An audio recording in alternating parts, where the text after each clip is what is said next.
It's so time.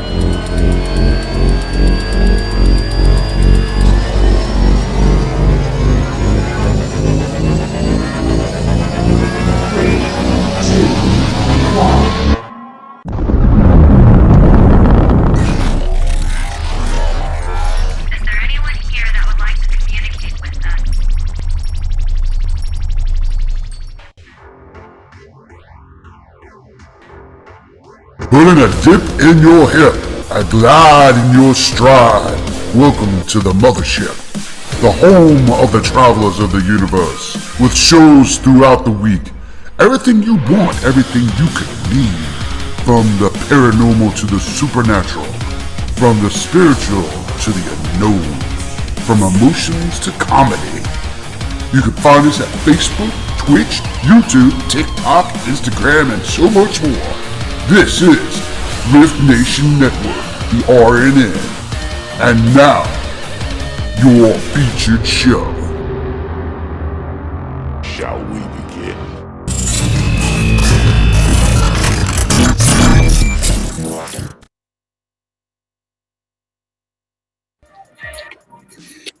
Good evening, travelers and those alike. Welcome to the Orion Effect right here on the RNN.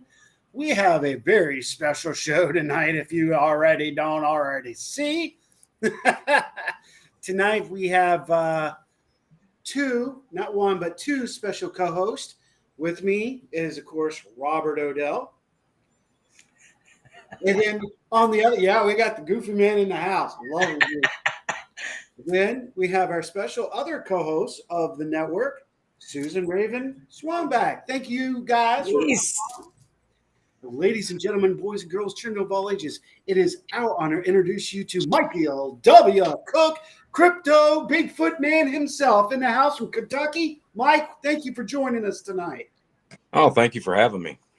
Oh, you sound good, too. We're doing good. We're doing good. 2 weekends in a row, speaking at events, my voice is, you're probably going to get the best of it, and it's going to go out later. So Hey, get the best of. We're all about it. Oh, yeah. I jumped on this chance. I love me Bigfoot. Mm-hmm. Well, we got one of the two men that I respect in the field on. So I'm like, what? This is going to kick butt.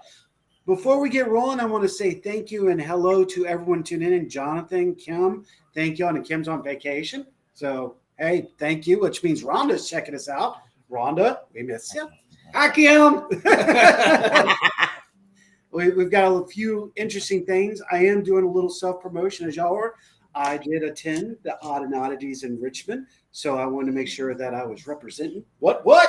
I'm jealous. I wanted to go. That's okay. Guess what else I got with me?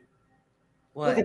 Look at that shirt right there. Hellfire Club. That's right. Hellfire in the house, but you got to see the back of this thing. He got it custom. And I'm going to read it so you don't have to turn it. Lakeside, which is where we're from, Lakeside, done and dead. When I die, I'm Lakeside dead. Chapter, class of 1987. I think that's pretty cool. Damn. Right? Yeah.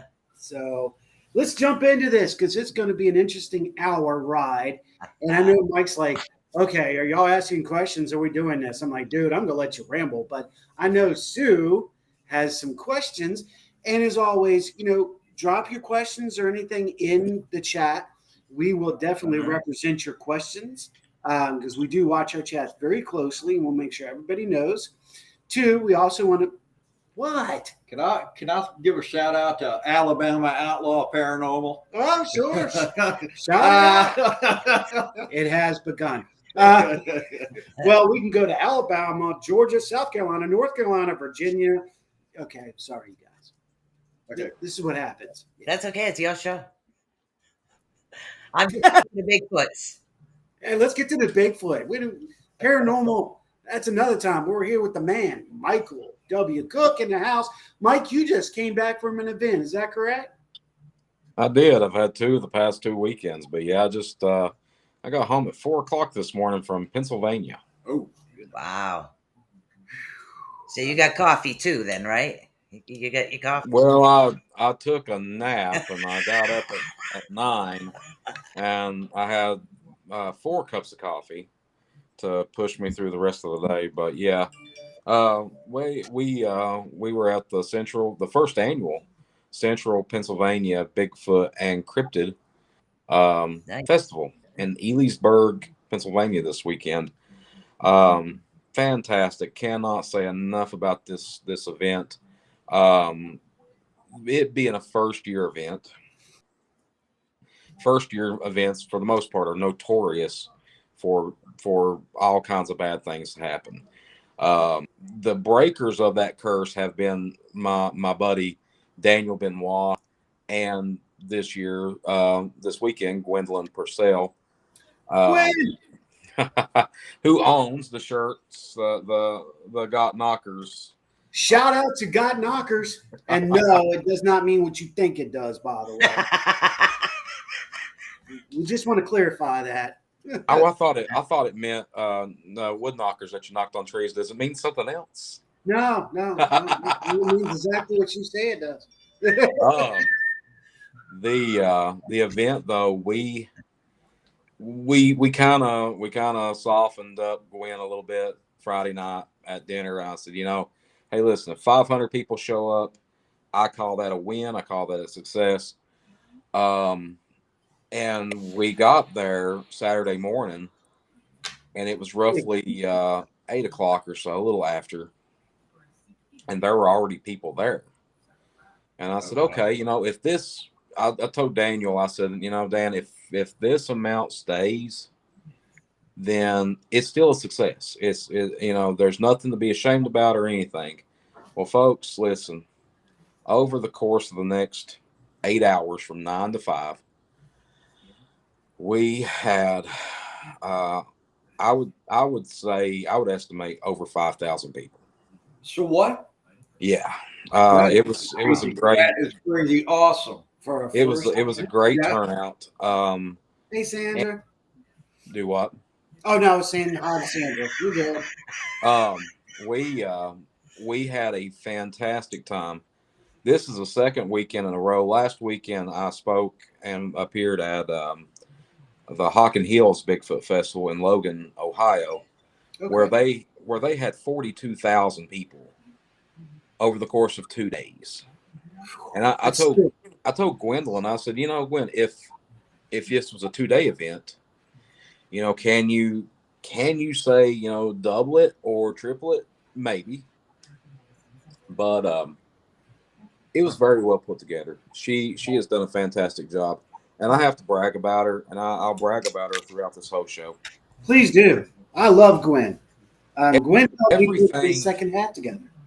It's funny you should say that. So everything that you see, for the most part, on Sasquatch Facebook page, all the graphics, all the ads, and everything like that, Gwen is actually the person behind that. She is my marketing manager for Sasquatch LLC. And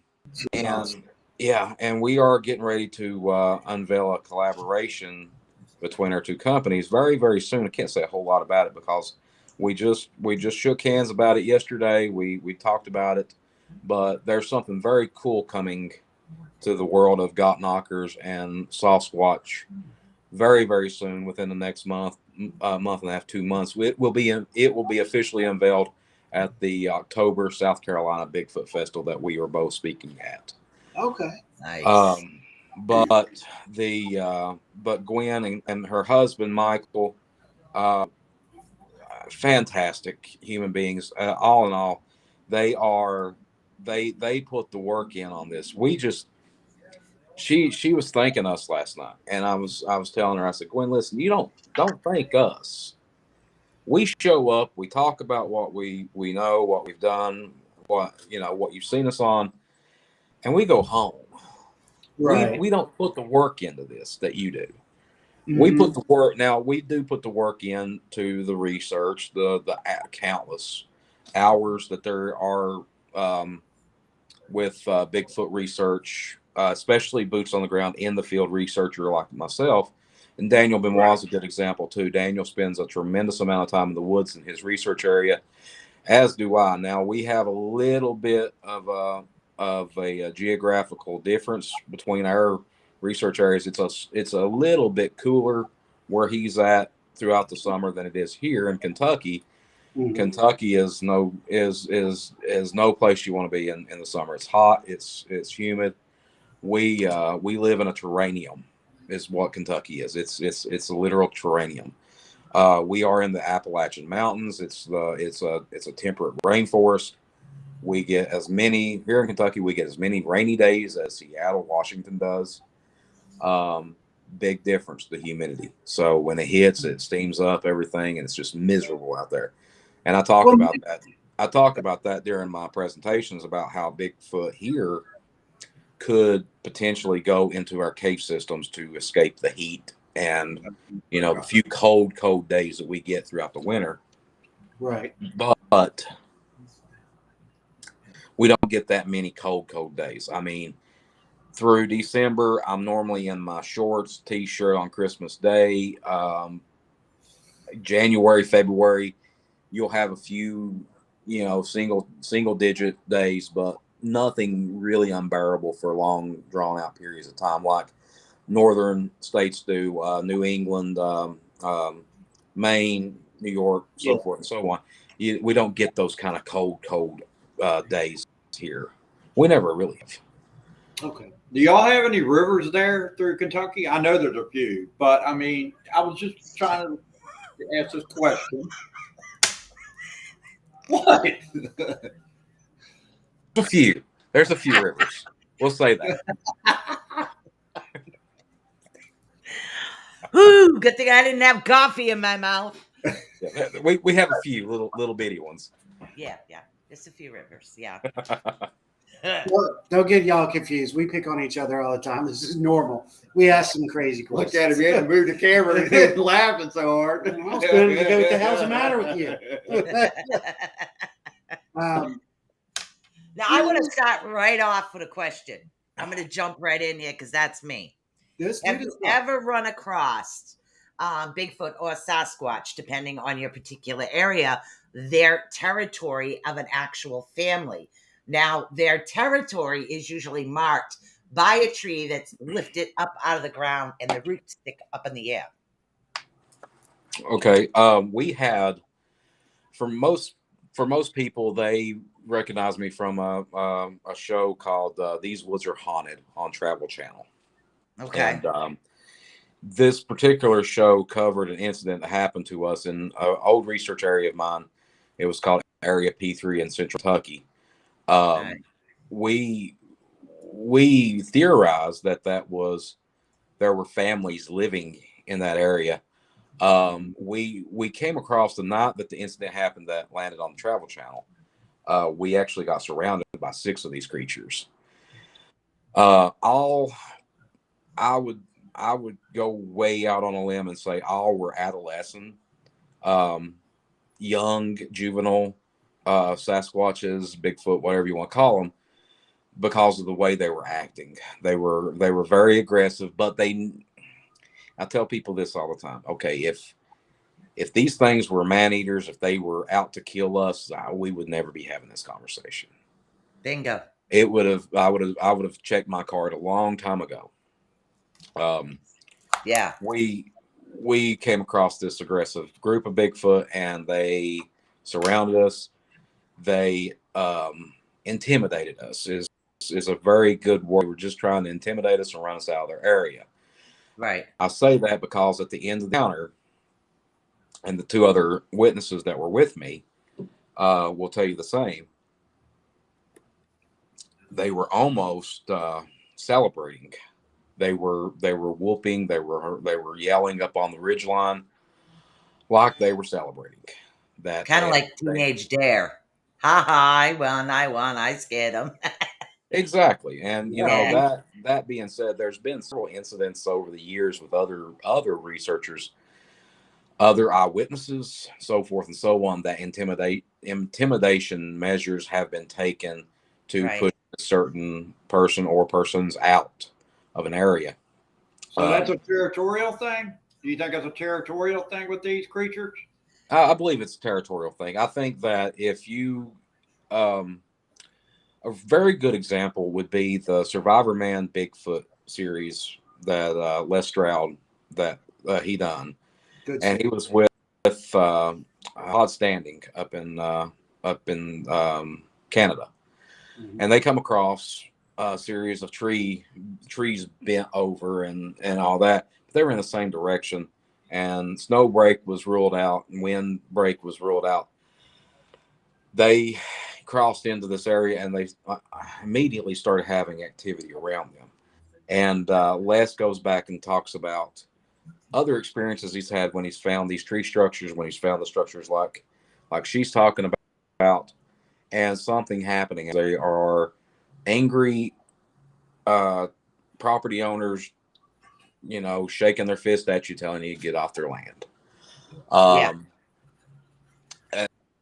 But that night, I think what happened to us, I'm sorry, I have to keep, when I say my voice is almost out, I'm actually using the last little bit I've got. They are very lucky this week at my day job, because I won't be talking much. We get the last of you. But that night though, I believe that I lost my train of thought. They're territorial. We'll just say that. We think, for the most part, they will allow us into their areas. But go back to Native American legends surrounding the Bigfoot, the Utanawa, the Sasquatch, all this. You go back to those legends. They called them protectors of the forest. Mm-hmm. They're there to protect the forest. They are there to keep an eye on things. And if you cross them in any way, shape, or form, or hurt their territory, i.e., logging, mining, so forth and so on, get out a lot of wildfire, that's when they start being aggressive towards us. If so you basically, they break out the banjos. They jerk out the banjos, and you hear a faint Ned Beatty squealing like a pig. But they throw poo poo. Stop it. They are very territorial. I think the older ones are more mellow than the younger ones are, which, I mean, I akin it to pretty much how human beings are nowadays. Yeah, I akin it very, very close to humans. We're very akin in that nature. Three of us on this panel were young men at one time, and you know how we acted. We were, for a lack of better words, some stupid stuff. we were horny, mad teenagers. I raised 4 boys, so I know. My parents raised 3, so I got to see. But yeah, I tell people all the time too. 21 years ago, I've been doing this for 21 years. Right. 21 years ago, I would have thought myself crazy for saying what I'm getting ready to say, because I never thought of anything supernatural or anything like that with these creatures. But if you go into the woods with malicious intent, I'm going to go in the woods. I'm going to prove this thing exists, even if I have to kill it. You will not have anything happen to you. And if you do, it will be aggressive. But if you go in with an open heart, an open mind, and you have no malicious intent whatsoever, if something happens, it happens. If it doesn't, it doesn't. Exactly. The same can be said during investigations as far as the regular paranormal field. The same thing actually happens.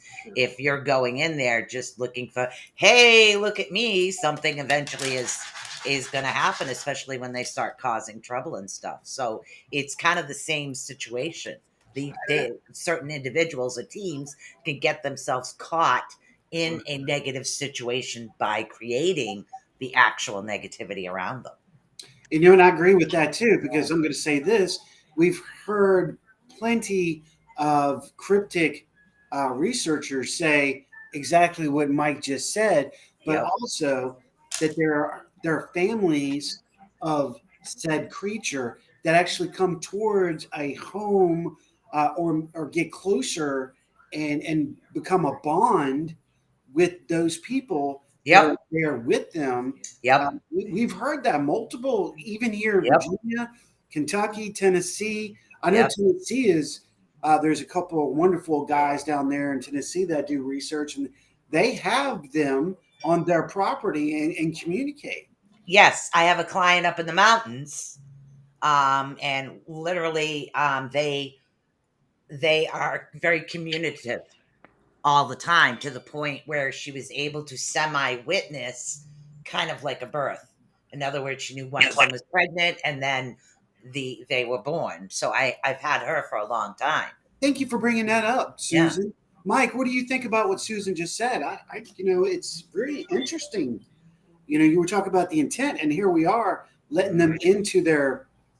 Do we want to use tribe? I mean, could that be a word used amongst Sasquatch as a tribe? It's a family. Well, tribe, universal karma. Tribe, clan, family. That's all good words to use for that.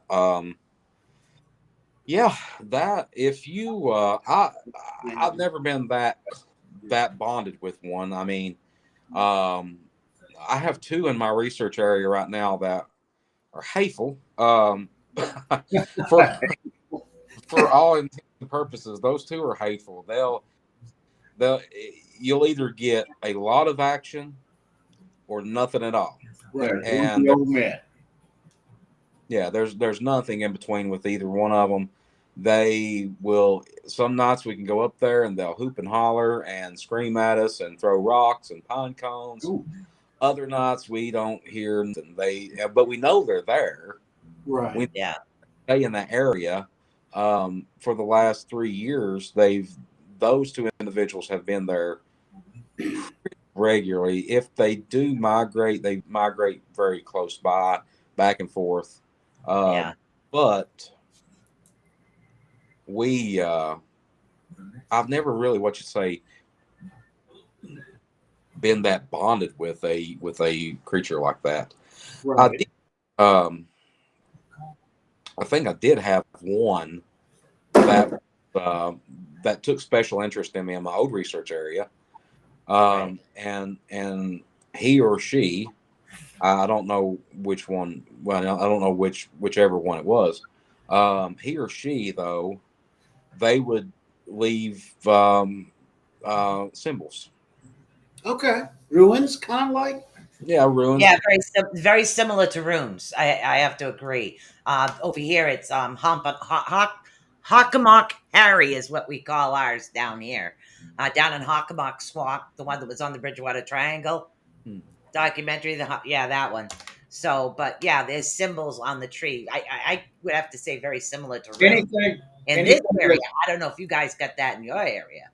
Anything that's hanging from the trees as far as symbols or anything, like pine cones. We would have things hanging from trees. We would have pine cones. We would have holly bushes. They would be hung from a branch. No attachment to the branch whatsoever. Not done by squirrels or anything like that. We would find cleared area of leaves. And when they cleared the area, they would place sticks in certain symbols. We have all this documented, and it's in photo files and everything. We don't show a whole lot of people that, simply because of the lack of open-mindedness in the Bigfoot community today. Right. We have to, as researchers, we have to look, and this goes, stop myself right there. It goes across the board. It goes through paranormal, ufologists, cryptozoologists. If you're looking for Nessie, you are looking for Bigfoot, you're looking for Mothman. Mm-hmm. You have to, as a researcher, first and foremost, you have to take a step back and look at it in a scientific manner. Bingo. You have to rule every single blessed thing out. Exactly. Before you ever say, yes, that was Mothman. Yes, that was a ghost. Yes, that is Bigfoot. You have to rule every single thing out. That has to be the very last item on the list, no matter what your research area is. If Yes. you So- go straight. Sort of what Travis Taylor says, you have to follow scientific method. Rule and assumption.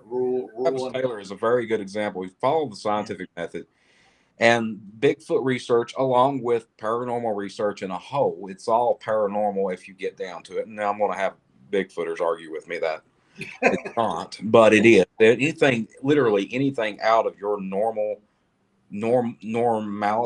for you is paranormal. So what I do if I drink coffee with fresh cow's milk in it, and Ed does not, I am paranormal to Ed. It's not out of his norms. It's not his norms. But it's out of the normal range of what we do. So, as paranormal researchers, if one comes to me and says, "Okay, I had a ghost sighting," okay, that's cool. Tell me about it. And they tell me that they saw a ghost. And what the ghost looked like? Did it have was it a full body apparition? No, it was a light. Okay. How do you know it was a ghost? Well, I know it was a ghost. Okay. Is that your first? I knew it was a ghost as soon as I saw it. Well, you lost me. Right there. And Ed was giving me props earlier on his Facebook Live. I'm one of the nicest. I try to be one of the nicest people in the world, but I am a very blunt person when it comes to this stuff. I will tell somebody, okay, I'm done. I'm lost. You have to reel me back in on that. Well, we're that's how we are. I mean, people have to understand. You might think we all wear white hats, but we don't. We don't always wear white hats. If you're going to be honest with me up front, if you're going to be true to your form, it's got to be across the board. It is in the face. This is how it is. A, B, and C. There is no C minor and C plus. I feel like when I'm doing certain investigations and things, I have to be a bigger skeptical person than the actual skeptic out there in order to prove this stuff. You have to exist or not to exist. You have to look at it in a skeptical manner. And, I tell people now, 21 years ago, Bigfoot did not exist to me. When I go in the field, I am looking for Bigfoot. That is my number one goal. I'm trying to find some kind of clue to give me to answer this question I've got now. Yeah, it's your objective. Right. It's the objective I have at the moment. But we have to look at the whole as a big picture, the paranormal picture.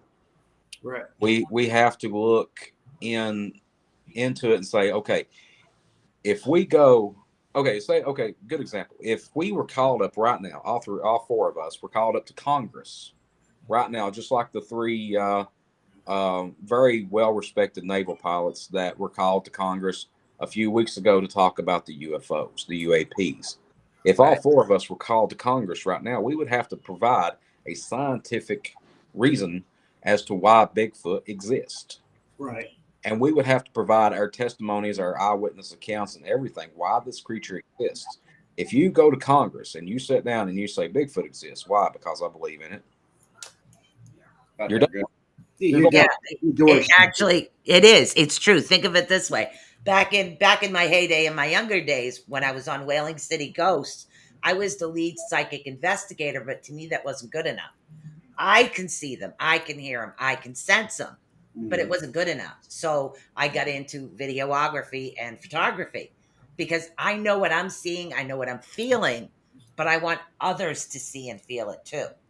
So I took what I do and put it towards there. That's kind of similar what you're talking about. I wanted the actual proof. Like that white deer, that albino deer that we had up in the woods when we were kids. Oh, yeah. And then nobody believed that it was an albino deer out in the woods until it went to somebody's apartment and tore it up. Exactly. Yeah, and that's a sign. Yeah. When I don't want to deviate because that could take us down to another damn rabbit hole. I know. I'm but just using that. You know what? Albino is a good example of a Sasquatch. Yeah. Or what our perceptions in our reading. So I see where you come from. I just didn't want to go down that rabbit hole. I'm just saying that we saw it but there Yeah. actually was residual physical Hello. evidence. Agreed. Now, have you ever worked with anybody that has had like telepathic communication with the actual Sasquatch in your area and then gotten tangible proof of it? Well, I've worked with somebody. This is a two-part answer. I've worked Okay. with two different people on that level, and the first person proved to be a fraud, even though she had fooled a lot of people, and she still does have a large following of people that seek her out and want her to talk to her dead relatives and everything else. I took her to the side and I told her, I said, I'm sorry, I don't claim to have anything. By the way, I'm not. I don't have any kind of ability like that. I have a hard enough time tying my own shoes. let alone Velcro. let alone connecting to the third eye and all that stuff. Right. But I do have a feeling about people. I do read people very, very well. And that's the way my parents are. That's the way my brother is. It's a family thing. We have a gift of reading people. We can call bullshit quick on people. Yeah, like empathic abilities. Right. Yeah. But I told her, I pulled her aside and I said, hey, listen, we're not going to use you anymore. You're a great person, but we can't be associated with you, because when you do get found out, we don't want that to stigmatize us. Right. And you got to look out for number one and your number ones around you. Exactly. So we let her get away from us. We worked with another one who claimed that she could looking like the Holy Ghost. She could dream walk. She can what? Tree walk? She could dream walk. Oh, dream walk. That's usually a Native American trait. Projection stuff. Yeah. So she lays down in the middle of the woods. She goes to sleep, and she says that she sees something, and she's almost in a hypnotic state. She's talking to us, but she's kind of in a different plane of existence at the time. Right. Yeah. She sees something, and it's just to make sure we know it's going to happen northeast of us, half a mile. Right. And damned if I'm not sitting here, this is crazy, but northeast of us, roughly, maybe half a mile. I don't know. I wasn't half a mile away, so I'm just judging with my ears. I have very good hearing. Right. We heard a single tree knock. Nice. And all of a sudden, she wakes up and she says, "I have to go." No explanation, no nothing. And she said, "I suggest you all come with me." And we all left that night. That's the only time that's ever happened with us. Huh. I asked about it later, just in passing, and she said that the beings that was there did not want us there that night. Right. Yeah. So I've got a question for you now that you said that. Finish that, and I do have another question for you. That was pretty much it. The thing about it is that the first one happened the way it was supposed to happen. The second one happened the way it was supposed to happen. Okay. But if the second one would have happened first and the first one would have happened second, it would probably turn me against all that. Right. The second one redeemed the first one, if that makes any sense. Oh, yeah. Absolutely. So this is what I got. This is because you said it, and it just made me start thinking Appalachian. Here we go again. Two things. The first thing is, let me ask this question so I know I get it in. Is your research area the same area that you had your first encounter? The way the crow flies, about 20 miles. Okay. And I had a reason to ask. I got a question. Okay. The next one is, now we're talking about Bigfoot, but we are talking about Appalachian. We are talking about Shenandoah Valley. We are all talking about that. We know that the Dutch, the German, and Irish and Scotch all filled this location. Now, how do you feel about fays? How do you feel about myth legends that are brought from the other countries? Could it not just be Bigfoot that maybe we're encountering? When you said the spirit, spirit said, now, how do we know it was Bigfoot? How do we don't know that it wasn't a fae, or if it was one of the other lures that came from, or was brought here, or was already existing? I'll Native American lore. Up until about a year ago, anybody that mentioned fairies, fae, whatever you want to call them, I tongue in cheek, I probably would have grinned and been like, okay, and listened to it, but. Right. In the back of my head, I'm thinking, I don't know. Tinkerbell is a little bit off for me. Yeah. Tinkerbell? Yeah, that's a fact. Until about a year ago, one of my closest friends and distant relatives of mine, I'm not going to mention his name or anything, but he's very well known in this research, farther southeast than me, but he's part of a team. He showed me a picture that they got of something, and it was, for lack of better words, it looked like a fairy. Okay. And I was like, that's cool, how'd you do that? He goes, we took a picture. Yeah.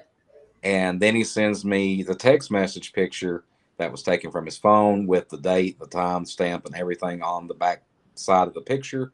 Because if you have an iPhone, you can actually pull all that up on iPhone. Right. Yeah. And I said, How can you deny when you can't really deny that? And this is an investigative side too. You can't deny something if you weren't there. Exactly. You can question it and you can build your own opinion, but if you weren't there, you just don't really know. That's something I have gained over the 20 years of the paranormal experience and research, is like, I can't say no to anybody anymore. There's an endless amount of possibilities. That statement just sticks with me for the last year and a half. I've always been evolving the last 21 years of this. I've evolved with my research, I've evolved with my beliefs and my open-mindedness. Yeah. But the last year, if you come up to me and you tell me you saw a purple pig flying through the air with a dragon tail and it was breathing cotton candy, I wasn't. That's pretty good. I wasn't. I can't say didn't see that. Right. I have to say, okay, did you get any cotton candy? That's a lot of cotton candy. Blue is unicorns in their ice cream poop. Blue is better than pink when it comes to cotton candy, and I'll fist fight somebody who argues with me. I'll throw hands on that one. I'm with you. I'm down. I got a question for you. All right. Are you familiar with the howler? The howler, yeah. Okay. So we're up in Virginia. Is that in your research area by any chance? My research area is the mountain range that is across the valley from the mountain ranges that go up through Virginia and turn into the Shenandoah Valley. My research area is on that side. That is more up toward the Virginia line and over into the Black Mountains of Virginia. The howler has been heard. That's why they call it a howler. I'm not going there. Mean. That's a pretty. Well, you got to be. I got no skill for that place. Wow. Okay. No, that brings it. Now good Lord, man. Okay.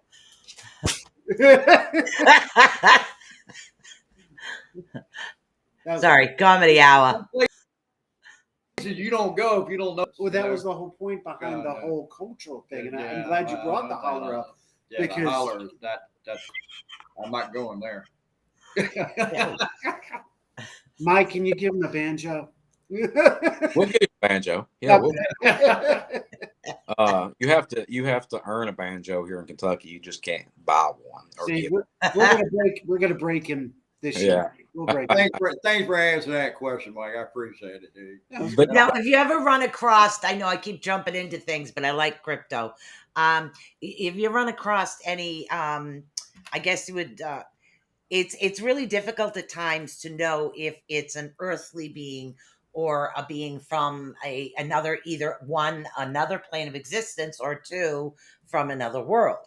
So there's like two different things depending on where you are in the ley lines, because ley lines really affect the energy that happens. Now, do you find, I don't know if you have a ley line around you. Do you have a ley line around you? we do. Do you find that you get more of different types of either beings, whether we're talking the other world or even portals, or many different types of like sounds? It's like it's difficult to pinpoint. It up in our old research area P3, we would hear buzzing sounds, no transformers or and it wasn't like a bee, wasn't like an insect sound or anything like that. It was more like an electrical buzzing sound. There was a low tone, like a really low tone. Yeah. I heard it.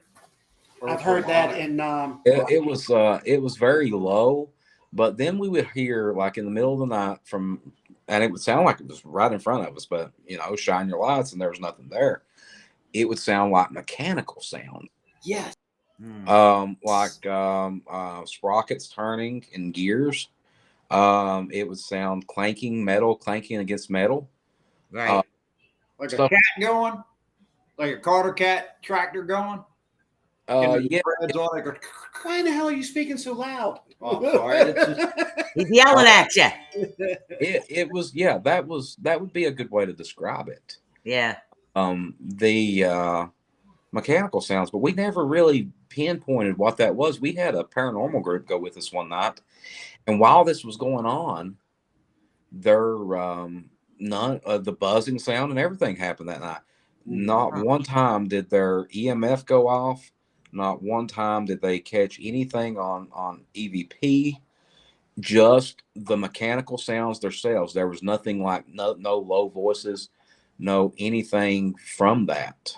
Well, then again, this has always been my question. I know, I'm sorry. I just like all this stuff. But my question has always been, if you're checking EVP and you speak English, why is it your EVP is always English? Why isn't a different language? And those like clicks and everything else could be another type of supernatural type being. So why is it when you get an EVP, it's only English? There's EVP out there, and I don't know. I don't remember right off the top of my head who was the one recorded it. It was up in Alaska, of all places, but they recorded an EVP, and it was in Sumatran. Yep. A dead language. Yeah. That has not been spoken in around 7,000 years. And that was based on a UFO case, actually. It was ufology, but then they went cryptic on it. And then the doctor went up there because her friend had issues. She went up and she became the problem. Yep. And so, I know exactly the case you're referring to. That was a brilliant point, Mike. Thank you for bringing that up. Yeah. Alaska and Alberta, Canada seem to be having some, from what I can see in the news, they're starting to have a lot of spikes in Sasquatch appearances and stuff. Mm-hmm. Well, some of the mountains did have flooding, so it makes sense that they would go to higher ground. We, a year ago, this past month, we had some of the worst flooding here in Kentucky that has ever been. Yeah. And Howie probably remembers me last year working, doing volunteer work over in the flood zones and stuff like that. Yeah. For about 6 months last year, right, we had no activity whatsoever from Bigfoot. Huh. We believe that they probably did go higher up, and they probably did hide out. Yeah. Because the floodings here were devastating. Yeah. Yeah, especially if the tribe has younglings. If they have young ones, yeah, they're going to take them up. You got to put yourself in the mind of that with you have kids. You know, I have a kid. You know, we bear. They're going to protect the mama bear is the go-to Oh yeah, analogy for protecting your young. Yep. Just like chimpanzees and orangutans. Yeah, very true. And very true. Renee said that maybe spirit actually speaks the language that is familiar to the one asking. That's true, except for Anawan Rock. We did get a couple of Wampanoag EVPs there a long time ago. I actually had to ask a Native American Wampanoag what it actually meant because I had no idea. Right. So that's the only other language I've ever really gotten. So I was just curious. Well, it could be also if there are some people. Okay, let's not go too far down the rabbit hole. But if they are a spiritual being, right, a spiritual creature, if they have that, then maybe they just have the common knowledge to be able to communicate in that frequency, which would happen to be in our language, because certain spirits know to change per se in thought and theory, not to disturb the person that they are trying to interact with. So they will take on a persona if they show a full apparition, not to provoke hemorrhaging or spiritual issues. Yeah. Maybe these creatures do the same thing. Again, here comes that telepathic part. Yeah. What a lot of people might say that these creatures are telepathic in communication. I remember last year you and I talking about that. Yeah. Do you find that I'm sorry, I just like I said, just shut me up, Howie, you know me. Do you find that you get more of actual tangible evidence around ley lines? Do you think that there are certain cryptids that are around the ley lines versus others? Tangible evidence, no. Around the ley lines, they have ways to get rid of that evidence really quick. They do, the beings that we're talking about. Right. One of I saw this with my own two eyes one night. We were talking to an eyewitness. He had pictures from the day before of footprints. It had not rained, nothing whatsoever. It was very dry. It was in September. We had a very dry September that year. The footprints were there. The footprints were there where we were standing at. The very next day, we were there to cast them. And they were gone. Like nothing ever stepped. Right. And we lined the pictures up and everything where they were. Nothing at all. Absolutely nothing. And, my colleague was kind of frustrated. And he said, well, he took a picture somewhere else. Well, I said, well, let's, grid it off and walk it and we'll find it. Yeah. We'll find it. And no, it was right there. There was a rock. There was a crack in the dirt. Everything lined up. You could lay the picture over what you were looking at and it looked like you were looking at it. Wow. But footprints were not. Man, that stinks. I was going to say another word, but no. No. But Keith, we've gotten Spanish EVPs, which sounded like Native American.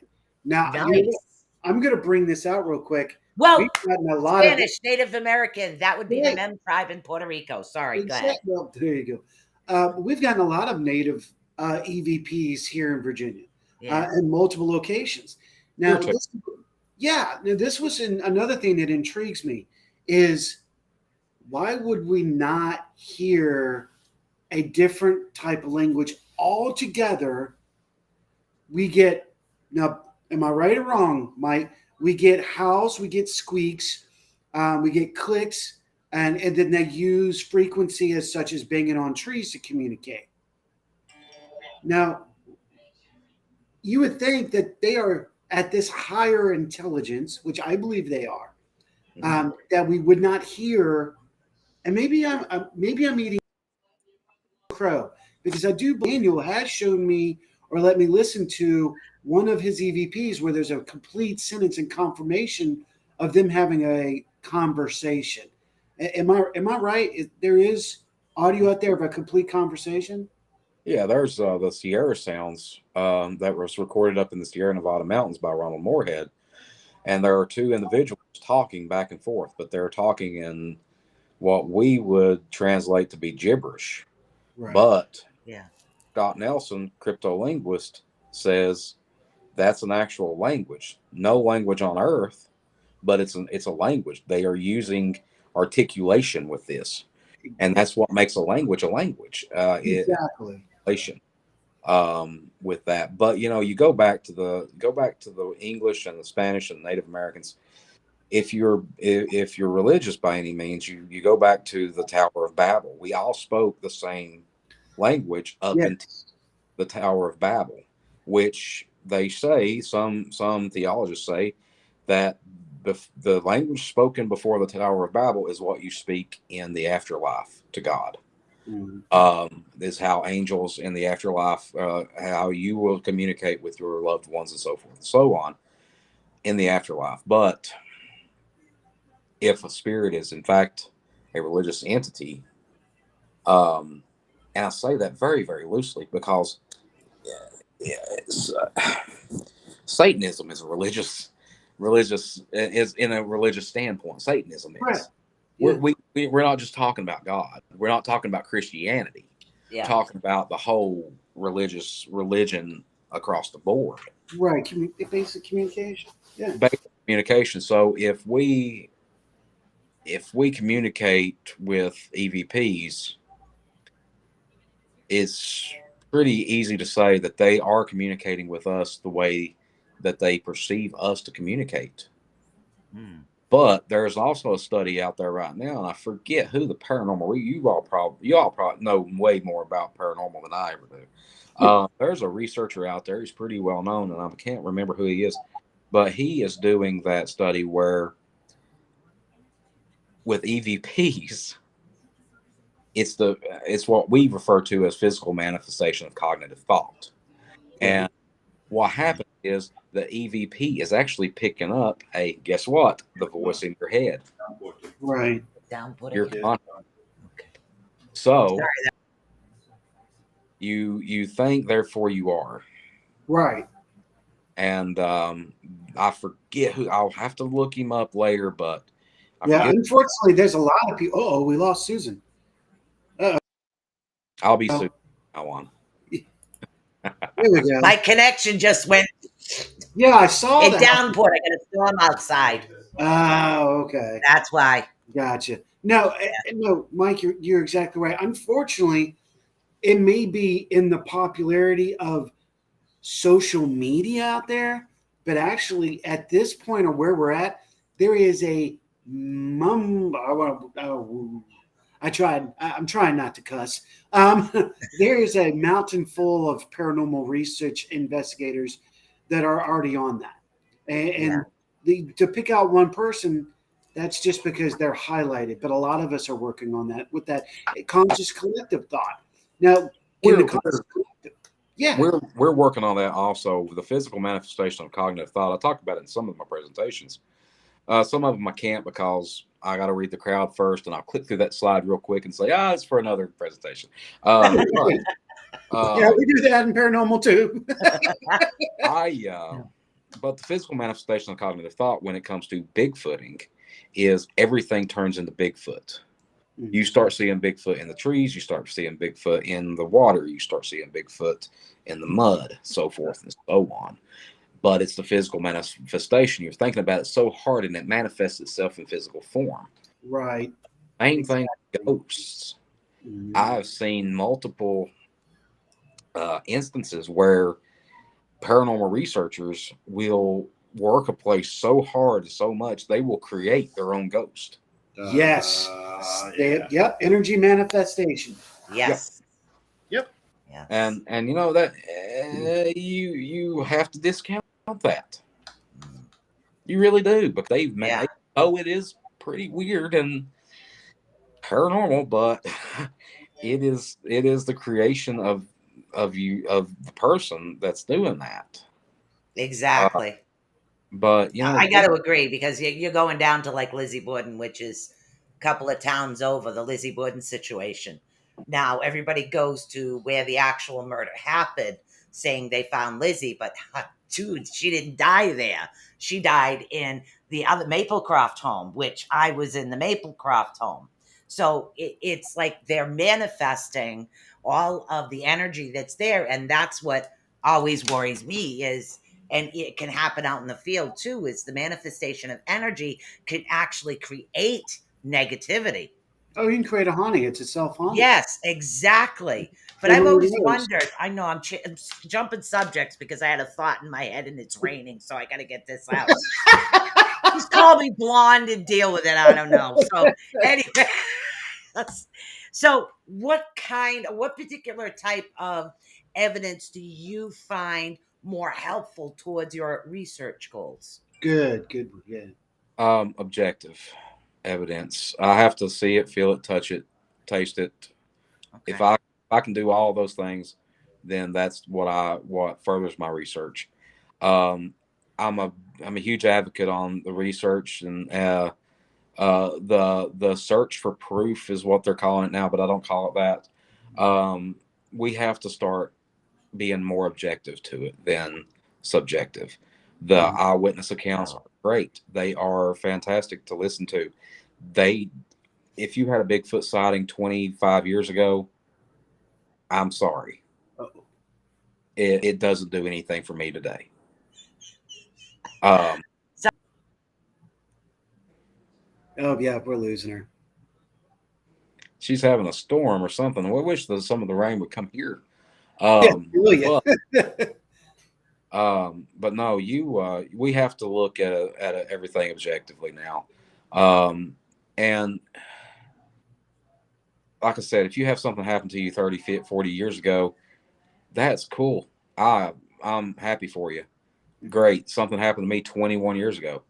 But at the same time, what happened 21 years ago to me was objective data. Right. Yeah, it was the beginning. Your fundamentals. It's the fundamental.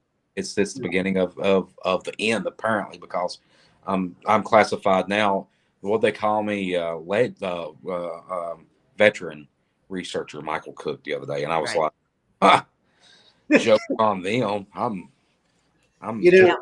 One more question before I get probably shut off because of this massive storm outside. Well, we're coming up to I know I've got 50 million of them, but I can only get out so many before the power goes out here. So what is the best type of, everybody likes a certain type of either infrared or thermal camera. Which do you find more helpful in your field? Okay.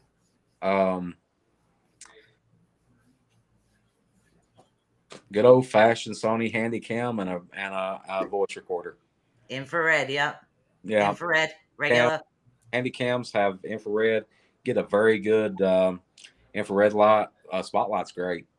You can hold it onto the camera and move it wherever you need to move it to and see what you need to see. But voice recorders are very, very good.